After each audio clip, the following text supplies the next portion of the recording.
Hello students, in this video I will teach you insidious opening variation for the white pieces when you're playing the London system and facing the King's Indian defense. So you start the game with the move d2 to d4, your opponent plays knight to f6, and you play a very flexible move bishop to f4. Here, if black plays d5, you just go back to your old repertoire in the classical London system. You could do this triangle or the pyramid system. Then you could play the knight f3, knight e5, bishop goes to d3, knight d2, and I'm sure that if you're playing the London system, you love this, you like this, you have good positions, and you don't have a lot of the problems over there. However, what if your opponent plays g6? The old tricks don't work, huh? Even if you play the Jabava London and you love to get this fork on c7, opponent will just play the pawn on d6 and neither you could ever achieve that fork, neither knight f3, knight e5 with a subsequent kingside attack will be working for you. Well, I have a solution for you. The move that we're going to play looks very innocent. It's knight to c3, but it's very, very insidious. If your opponent is not careful and plays the typical King's Indian type move, d6 or bishop to g7, white is ending up having a much better position. Even if you put this into the engine now, it will say, well, the evaluation is equal, just like elsewhere in the London system. But as soon as they play a move like bishop to g7 and allows us to play the move e4, that's where the insidious comes from. Then we're transitioning into the Pirc opening where white has big advantage. Usually we're getting to a very similar position when we start the game with the move e4. And then our opponent plays d6, which is known as a Pirc defense. And from here on, we could get something very similar. If, for example, we play bishop e3 or bishop f4, and black plays the move g6. So the King's Indian player, a lot of the times, is not aware that he is ending up in a completely different opening, where their typical ideas no longer work. Let's observe what black would play over here. First of all, and most importantly, let's cover the most popular move, which is d6.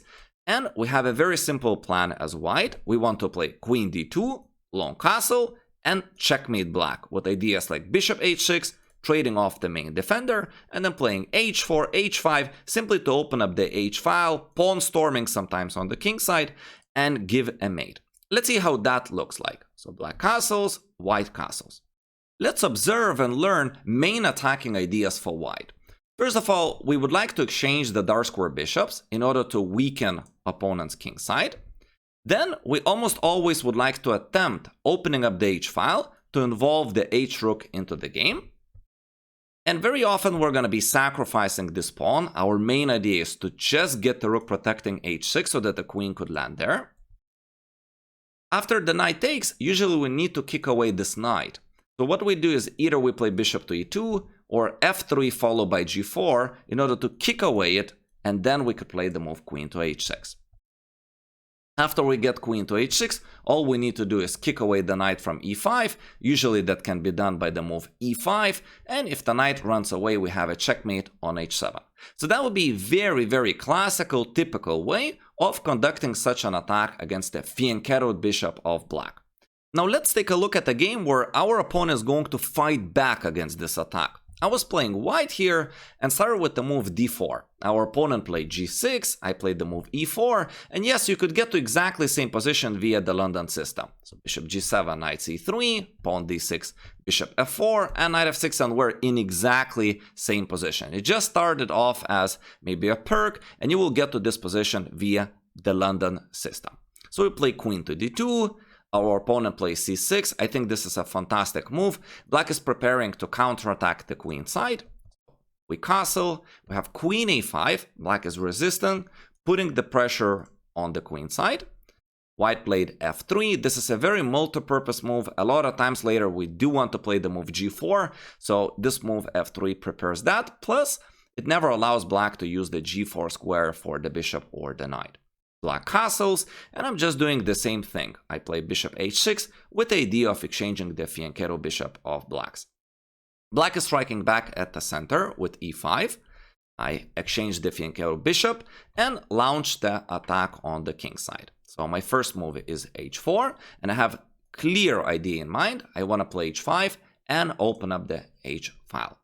Here, however, my opponent stops me and plays the move H5. Usually after they see the previous attack, then students have a question, what do we do if they actually stop that H pawn from opening up the H file?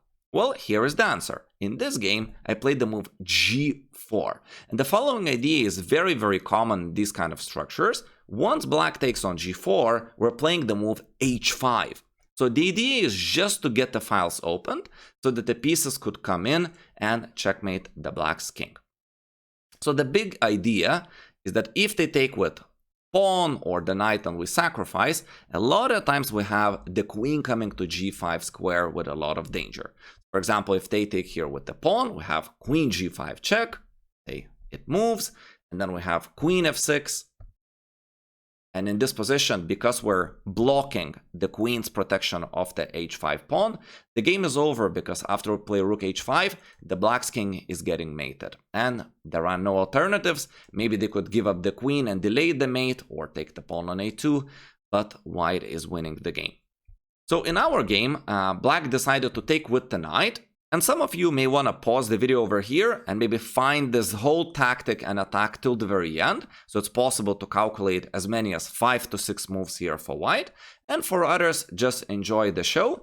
I did play rook takes H5. I think it's pretty obvious move, but the finish is going to be fashionable. So they take the rook, then I get queen G5. A couple of checks to open up the H file and doing everything by force. And over here, the killing move that I found, I'm pretty sure there must be alternatives as well. Rook to D2 in order to lift the rook to H2, and we have just a ladder mate on the board. The opponent can resist temporarily with the move G3, after which we could take and move the rook to H2.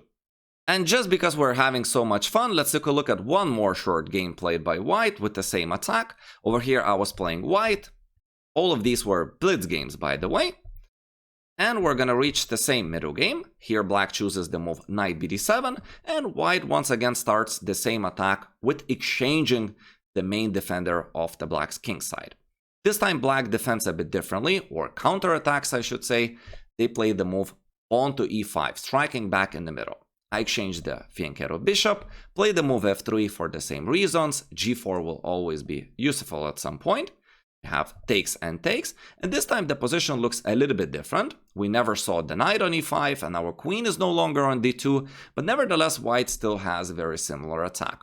So I played the move g4 and I just want to pawn storm once again the king side in order to open up files there, which will give me opportunities to involve the rook into the attack, open up the black's king, and deliver the checkmate at some point. Black develops the pieces, they play bishop to e6, I roll back with the queen to d2. a6 was played by black in order to prepare b5, b4. I played myself g5. We had a knight h5 on the board and now f4. And once these pawns start moving, there is no hope for black unless white simply blunders. We had knight c6 in the game. Here I played f5, which I was very proud of because after pawn takes, white simply could play bishop to e2. Black loses the piece. And it wasn't just a tactical blunder by black. I believe that if they would have avoided that, it just rolls over black, this pawn storm of white. And I just cannot give advice to black how to defend from this position. Something had to be done before that. And before we leave the video, I would like just to mention how black should be playing if you're watching this video as a King's Indian player against the London system. So in this position, in order to keep the equality, black needs to play the move d5. Now, most people who play the King's Indian, they play the move d6. Over here, I can show you just one more trick. From white's point of view, we could play the move e3, and after the typical move bishop to g7, we can try once again the kingside attack with h4. And if they castle, in my opinion, position is close to over after h5, or from practical point of view, once again, we're developing very similar attack. And big mistake here for black would be to take on h5. Here, the way we're going to conduct attack is a little bit different. Remember, we don't have this queen on d2 aiming at h6, but we have a typical exchange sacrifice on h5. Bam, bam. And after queen h5, let's just look at all the arrows that I have over here. First of all, we're attacking the pawn d5. Second of all, we could play bishop d3, the green arrow, and threaten the mate. Also, our knight is coming to f3, to g5, and in my opinion, this attack is simply just not stoppable. So running into this is very dangerous for black. Of course, taking with the pawn is also not good. We could just play, for example, bishop d3, after rook e8, knight g2, and the attack is still continuing. Black's counterplay on the queen side is just too slow. So it's imperative for black, when white played the move h4, to play the move h5. That's the grandmaster's move, and from here on we have normal equal position that a little bit resembles the Jabava attack in some way. For example, knight f3 can be played, castles, and bishop to e2, and white will continue likely with queen d2, knight e5, castle short. Maybe if black doesn't play the move c5, it's possible to consider long castling as well. If you enjoyed the video, considering hiring me as your personal online chess coach, my contacts are on the right. Subscribe to my chess channel to never miss a chess lesson. Thank you for watching, and see you in the next video.